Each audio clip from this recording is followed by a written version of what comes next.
संभाजी महाराज 1657 से 1689 एक मराठा योद्धा थे और छत्रपति शिवाजी महाराज के ज्येष्ठ पुत्र थे। वे अपने पराक्रम, युद्ध कौशल और हिंदव स्वराज की रक्षा के लिए दिए गए बलिदानों के लिए प्रसिद्ध हैं।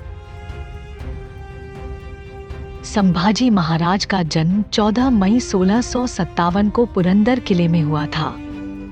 वे बचपन से ही बुद्धिमान और पराक्रमी थे। उनकी शिक्षा और सैन्य प्रशिक्षण राजमाता जिजाबाई और शिवाजी महाराज के सानिध्य में हुआ।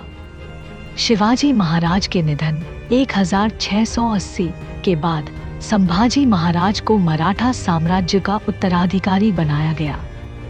उन्होंने अपनी सेना का संगठन किया और मुगलों, आदिलशाही तथा पुर्तगालियों के विरुद्ध वीरतापूर्वक युद्ध किया।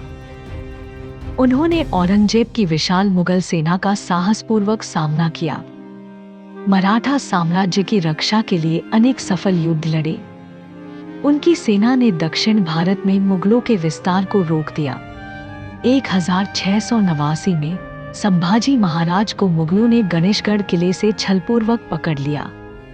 औरंगजेब ने उन्हें इस्लाम स्वीकार करने का प्रस्ताव दिया, लेकिन उन्होंने इनकार कर दिया।